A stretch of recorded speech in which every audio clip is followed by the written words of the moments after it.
So welcome. We're going to work on our second part of our moon painting. This is part 2 of 3. There is also going to be a bonus 2A if you want to add clouds at the end. I'm also going to do a cloud tutorial. We're doing it with the group here in the afternoon. You do not have to add clouds. I was just mentioning to my group, here's my morning painting. You need to decide how dark you want your moon craters to be. We're also talking about being artists.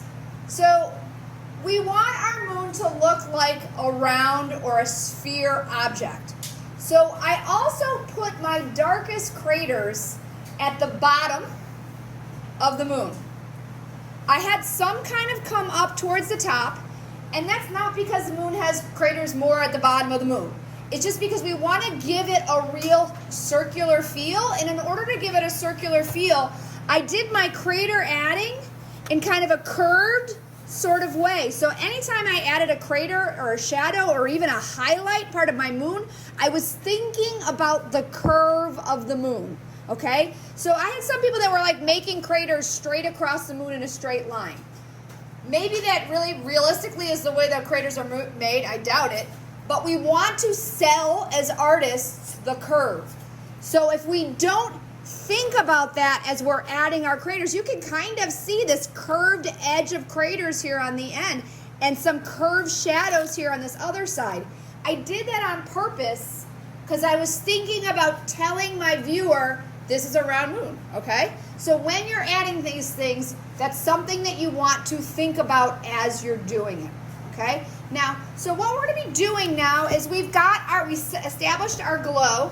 I noticed that I left a couple of hairs behind from my brush yesterday. So if you want, it's a good time to pick any off. You just pick them off. You might end up still with a stripe, but we're going to cover this up anyways. But I just want to get rid of some of these. When you have brushes that aren't $75 brushes, a lot of times they leave little hairs behind, just like when you hang out with your dog or cat that leaves hairs behind. It's not a big deal. So while you're doing that, and if you'll notice, I did not do the speckling on my paint. I should have, I just didn't have time.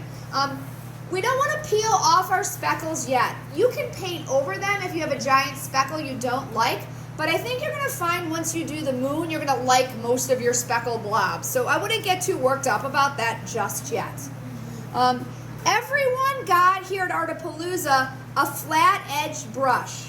My kids at home might have gotten a flat edge brush in their kits, I'm not sure. But what you want to get is a brush that you can kind of control. You want kind of one of your bigger brushes from your kits, not the giant brush we were painting with yesterday, but sort of a detail brush.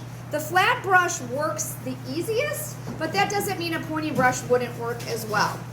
So what I'm going to do is I'm going to re-get my plate, and I'm going to place it where I want it, kind of in the center of my glow.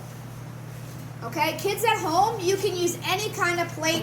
The paint washes off. Be the same plate they used to trace it. Yeah. Yesterday. So if you use whatever plate you used to trate yesterday, you can use that one. But again, you don't have to be perfect. You may still see your pencil lines. You may not. It's not a big deal. All you're going to do is kind of try to place it centrally where the glow started, okay? Then what you're going to do is you're going to get your white paint. Kids at home, what I got a selection of was the paint that I used to make my sky. I had a fourth paint because I made turquoise. So I got a bunch of white, a little bit of black. I got my blue. I actually added a little purple at the end, and I had to mix my green to get my turquoise. So I got all these colors ready, but I don't have a ton of any of them. Because what we're going to be doing when we make our moon is we're going to be doing something that's sort of like speckling or texturizing. So we don't need a ton of paint for this. So the first thing we're going to do is we're going to create the outline of our moon. This is pretty important. What you want to think about is trying to apply the same amount of pressure as you go around the edges of your plate. If you press down really hard in places and lighten up in other places, your line might be a little wavery. It doesn't have to be perfect, but you don't want to not be paying attention and be going off. This, like, we're gonna go right along the edge of our plate with our flat brush. Teresa watching. And I don't have any paint on, I'm just showing right now. And we're just gonna go around. And what we don't wanna do, and I notice this with a lot of kids, this is not sketching. This is painting. The only time you do these kind of strokes with your paintbrush is when you're like making fur. So a lot of you that are now sitting are gonna wanna stand up. Get your chairs out of the way. If you're at home sitting, you're gonna wanna do it too. And you're gonna wanna make a long line with your paintbrush. Then you might have to reload and get paint on there, and then you can turn your thing, you can turn your body, however it makes. But what you don't wanna do is go a little line, a little line, a little line. Because every time you lift up and put it back down, you could change the pressure and the shape the line you're making. So everybody watch me first, and then you can try it. I'm gonna put paint on my brush, and it is not dripping, okay? It's just and it doesn't go all the way up to the metal of my brush, it's just at the tip. Then I'm gonna press down on my plate if it's a little floppy. Our plates here at Artapalooza right now are. I'm not gonna be shoving it down. And I'm gonna start at the top, I'm gonna go to the edge, and I'm gonna just go around, and I'm gonna go as far as I can go until my paint seems to be kind of wearing out. Okay, then I'm gonna do the same thing. I'm gonna go kind of where it started to wear out. I'm gonna place it down again, and I'm gonna keep going, and I'm gonna go around again. Okay, and I might try to fill it in a little bit with the other side of my brush, but I'm gonna keep going. I am not gonna lift my plate up until I'm gone all the way around. If you wanna start here at Artapalooza, you can. If you wanna start at home, you can, but you can. Not little tiny sketchy strokes. You can go in the other direction if you're comfortable with that. And you wanna try to keep as neat of a line as you can possibly get. If you need to turn your canvas, you can. I can really, because I'm standing, I can kind of go around pretty well. Now I see I've got a little problem right here, so I'm gonna try to neaten that up a little bit. Go back on my plate. I'm gonna try, there we go, I fixed that. And does it have to be completely perfect? No, but we do want a nice white edge. So go all the way around the moon. And don't lift up your plate until you're done.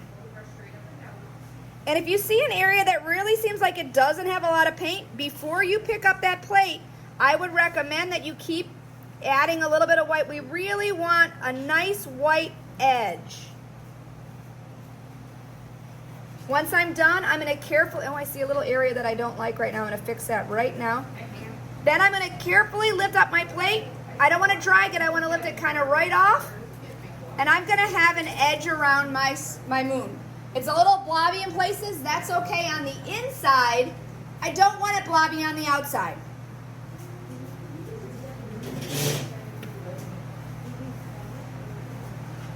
I also, kids at home, have a paper towel.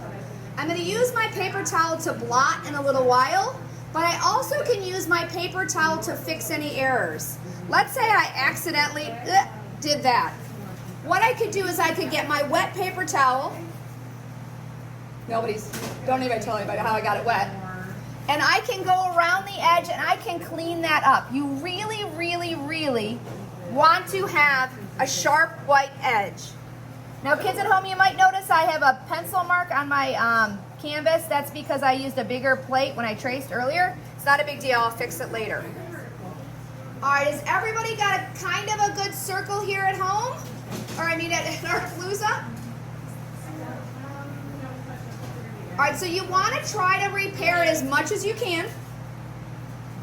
And then with this same brush, you're just going to add a bit of paint. You're going to go from the edge of the line, not going across, and you're just going to start pulling some white paint in. I'm going to think about doing it, though, in a curved way because my moon is curved, and I really don't ever want to do anything on my moon that is straight. So I'm just going to kind of around the edges make my outline a little bit fatter so I'm not afraid of going out of the line because my line is really pretty narrow right now. So all I'm doing is trying to make this line a little bit fatter so I have a nice safety zone.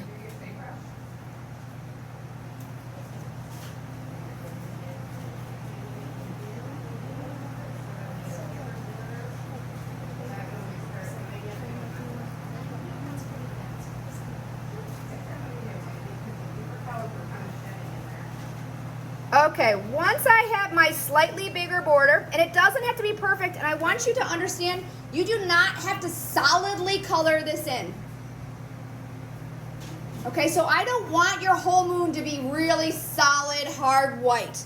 We want to get it kind of white. So the next thing I'm going to do is I'm going to put this brush away for a little bit, and I'm going to get my fatter brush. Kids at home, you're going to use the brush that you did your background with. Here at Artapalooza, I gave you another fat brush. I'm going to put a little bit of paint on my brush. I am not going to scoop up globs. This is where the kids this morning had a real problem. So again, I'm just going to take the tip of my brush, barely any, and I'm just going to swipe in some white all the way through the moon. I do not have to cover it up. I'm just doing the round strokes. Some of it I can see through. It's okay. I don't want it to be solid white. I just want to brush on this round kind of curve. Okay, so again, I can still see some of my canvas through it, but I want to get it like that. As you can see, you can still see some of my blues in various places. You can see some of my curved strokes.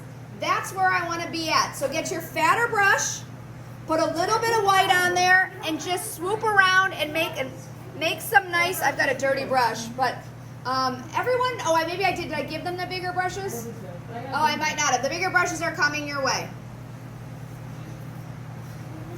So I'm going to pause for a second and get everybody caught up, and then I'll be right back to you at home. Thanks. I just want to quickly add a little bit more white, guys. So I don't want to keep going in a circle. I want to do curves. This is going to show us that we have a curved shape. If you make circles, it's going to look strange. So curves now with your big brush. Okay, but I still can see through a little bit. It's not thick. The biggest mistake everybody made was having this super thick paint on their brushes. Now I'm going to take my paper towel and I'm actually going to clean the white off of this a little bit. And I'm going to grab my little brush or my big brush. This is whatever you're comfortable with. And I'm going to start to want to make shadows down here. They're going to be blended in. So when I put the... So everyone pick their brush Yeah. up and look first so that you know what So, to do. yeah, watch what I'm going to do. If you're not done, that's okay. I'm going to make my first crater. It's going to look pretty dark and scary at first. So watch what I'm going to do. I have my white in my tray. I'm going to blend in a little black to get some gray. But you'll be surprised how dark this gray seems when I put it on my pretty white moon. So I'm again thinking about my curve. And I'm just going to kind of dot it on because we want to remember the moon is textured. I need to reserve my ring all the way around my moon. So even at my darkest area, I am not going to hit that curve. Okay, and I'm not going to... The moon glows. Yeah, it's the outer glow. Looking white, even though there probably are craters at that spot. Yeah. See them? Now, a lot of my painters got all happy, and they started making gray, gray, gray everywhere. I'm going to stop here. I'm going to get my fairly clean, dried off brush, and I'm going to dab now, which is going to softly then blend it in to the white paint that's still a little bit wet here. Okay, and then I'm going to stop. I'm going to clean off my brush again, and I'm going to dab some more. In the center, I don't want it to be so dark, so I've taken a lot of my paint off. I've left some area dark, and I'm trying to blend out the other area. What a lot of kids did is they kept dabbing, so it was all one blob of gray. You want it to have dimension, so that means you want some areas of dark. So like I might even add some more kind of craggy, weird shapes inside of here. Okay, and I have a pretty clean dry brush, and I might just dab that too. And I'll blend it out a little bit, but I might leave it behind. So that's my first, and then I might take, I've got some still on my paintbrush. I don't need to add any more paint. I'm still doing this in kind of a curved way, but my stuff up here is way lighter because there's no paint left really on my brush. Ooh, I kind of like that. I might put one here. But I have very little paint on my brush. This is pretty dark, but I kind of like that still. I may leave that. So I'm going to take a break. This is my first couple of little gray craters. We're going to do other color craters in a second. Artapalooza here and at home. A couple of things I've noticed. Some people forgot to leave the ring around here. You want the ring around there, Alice. You want the white ring at the bottom of your moon. You need the glow. We'll have to add it back in. So now to make it look a little bit more dimensional, I'm actually going to mix up a gray version of some of the colors in my sky. So what I'm going to do is, again, I'm going to get, a lot of us have way too much paint on our brush. I'm going to make some turquoise. Okay. And then I'm going to mix it into my gray. And I'm going to make a crater the color of one of my kind of background colors. So here I'm going to go. I'm going to add a little bit of this weird color I just made. A little bit, because it's going to go a long way. And then I'm going to get my dabby brush and dab it into my crater. Yeah. If we don't have that color, could we just use the dark color? Well, you would do your own color that matches your background. So if you have purple and blue at home, you're going to make a purple and blue gray. If you've got a lot of pink in there, you can make kind of a pink gray. It's really whatever you think works for your design.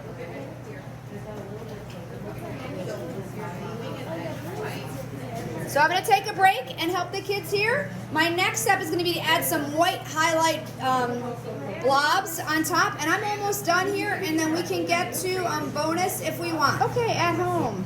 Hey, at home, I'm thinking of adding a little bit of blue, because I've got some blue down here. I did a nice turquoise shadow. So I'm going to add a little bit of a blue tint, and then I'm going to stop. And most of the students here are kind of happy with what they have, but I think I would like to do a cloud tutorial. So I'll do a cloud tutorial for you guys, and if the kids at home want to do it there, I'll be able to do it too. But I'm going to go straight to the blue here. I just want to get a little bit of blue dimensionality to this. Nothing too dramatic. Well, that was pretty dramatic, but again, when I do this and I'm worried about it, the nice thing is I'm going to clean off my brush and then go back in and soften this. Okay, if you have brushes at home, feel free to use whatever you have, but the brush we gave you should work. I apologize if it's losing a lot of hairs. As I say, those brushes sometimes can be a little troublesome. I'm gonna add a little bit more white into here. And again, really the more texture you add, the cooler it looks. So I'm gonna go, but I'm never ever dripping paint. I'm just softly kind of, I don't know, it's kind of like putting makeup on. I know a lot of you guys back at home don't do that, but it's kind of like softly kind of, if you've ever stenciled before, it's sort of like that. You're not getting a lot of paint, but you're really doing a nice soft kind of technique to kind of get what you want and to get kind of like an atmospheric feel. So I'm pretty happy with my moon. I got a lot of blue over here. I don't have any over here. I feel like I maybe need to balance it out a little bit. So I'm gonna put a little bit of blue over here, just so it doesn't look weird. Soften it with my brush. Call it a day. And then if you decide that you wish your moon didn't have quite so much darkness to it, you can always go back in with the white. I actually like my moon kind of moody, so I'm going to leave it, but I can go in and lighten it up a little bit with white. And the cool thing about this is you can never mess it up, because you can always go back and change it. I'm going to add a little bit more white to the top here, because that's where my light should be. And again, we're talking about craters, so they're going to be highs and lows on the moon. I'm pretty happy with it. Hope you like it. Again, this edge stays glowy. If it's too hard, you can soften it up a little bit. I felt like it was a little bit too much of an outliney feel, so I'm just going to soften it up with my brush. And I'm feeling pretty good about my painting right now. Hope yours at home looks like this, or like your own version of it. Just get it the way you like it, and I will show clouds in a few minutes. Okay, kids at home, I'm going to do a quick mini cloud tutorial. I'm not going to do a full-on painting, but I want to show you, if you wanted to do a cloud, kind of the technique, the way you want to do it. Basically, what you kind of do is you want to start with sort of a medium gray and create sort of a round kind of cloud shape. So I'm going to work down here where I had sort of started a gray. And I kind of want to be here. Now remember, this is a night cloud, so we are going to have some white stuff, but they're not going to be crazy white because it's an evening sky. So I'm going to kind of get like a mid-gray, which is about what I'm at here. And I'm going to start creating a cloud that's probably going to come in front of my moon. So all I'm doing is I'm just kind of dabbing the brush. And I'm kind of just making sort of a cloud shape. Okay? And I'm not really being too worried about what color anything is, other than that it's going to be kind of this mid-gray color. I got some darker color here, and that's going to be cool because at the bottom of my cloud, I am going to have like a dark shadow, because clouds actually have kind of dimension, and so the bottom of my cloud will get less, and particularly the cloud farther away from the moon will have less. So this guy's pretty dark down here. I'm going to do something about that in a little while. And then I'm going to probably go across my moon a little bit just to kind of have, it's always good when things overlap. So I'm going to do one over here. And again, I'm working my paint. I want to keep my paint pretty wet so I can do some blending. It's very similar to what we did to the moon, where we kind of are going to be dabbing and adding and blending. And it's good to do that with wet paint. So I'm going pretty quick here. I think that's going to probably be the extent of what I do for this tutorial. Now what you're going to want to do is the top of the clouds, the tips of the clouds, are going to have some serious white highlights. It's going to be very dramatic and exciting. I think I have I do. I've got kind of a clean brush over here. So I'm going to grab my clean brush, and I'm going to get white, and I'm going to put white right along the edges of the cloud here. Because the moon would cause the clouds to glow. So I'm going to make a really kind of very dramatic highlight area at the tops of my cloud, and maybe at the side here, up here I'd have one. And again, remember, as artists, I'm going to want my cloud to stand out from the moon, so I'm going to have to think about how I'm going to do that. And then what I'm going to do is I'm going to get my kind of medium-sized brush, and I'm going to kind of, again, do more dabbing. I'm going to continue to add some white. And as it goes into the gray, it's probably going to get grayed out a little bit, and that's fine. Okay, and then I might add a little bit of dark shadows. Because remember, there's clouds that go in front of each other. So I'm going to try to keep these highlights. And I'm really kind of using the shape of my brush to kind of make my cloud shapes. I'm not really kind of painting back and forth or doing anything like that. I'm really just dabbing and kind of trying to make my paintbrush do all the work for me. Okay, I can also add some blues and things. Like clouds have lots of different colors in them. That's a little crazy. But again, I'm going to keep blending, so that will help me kind of separate my clouds. I think I'm going to get that a little bit darker in a little bit. I'm going to add some more gray. It's a little bit too bright of a blue right now. And you're just going to go back and forth until you feel like you like how the cloud looks.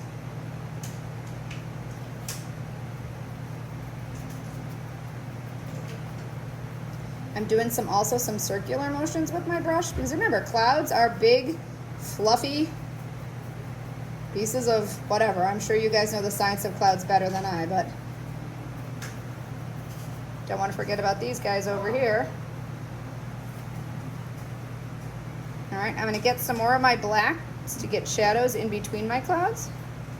And again, I'm just dabbing, dabbing, dabbing. Whoa, that got really dark here. So I'm going to clean up my brush. I'm going to get my other brush here and kind of help get rid of that super dark. There we go. Then I'm going to get my blendy brush. I don't have my paper towels, they went away.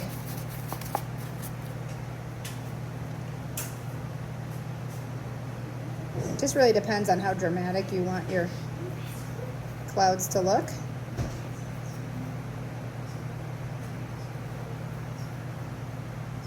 And again, I'm just keeping working on what you call wet into wet, so that my clouds start to look like clouds.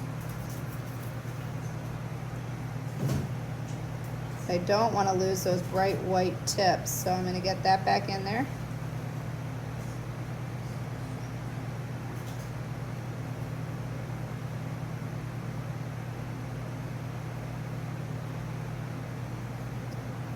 And then I'm going to get some of that gray blended out.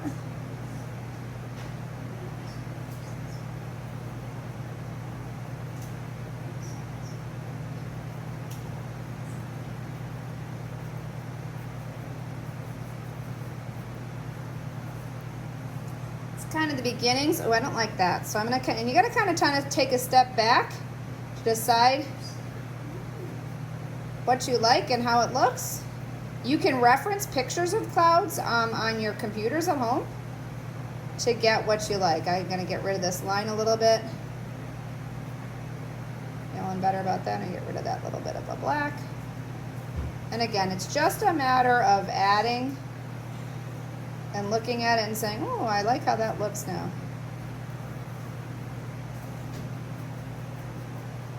And they also get kind of wispy, so you can kind of pull the paint.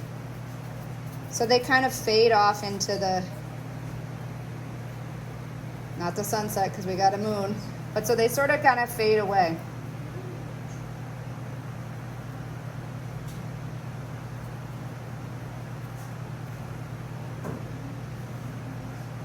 That guy a little bit more dramatic. So you get the point. That's how you get kind of a cool looking cloud scene around your moon. Remember, we're talking about doing a silhouette, so you might not need this much excitement going on in your picture. It was just since we were doing our clouds, we thought we would like to show you, if you wanted to create clouds, how you might do that. All right, thanks a lot. Bye.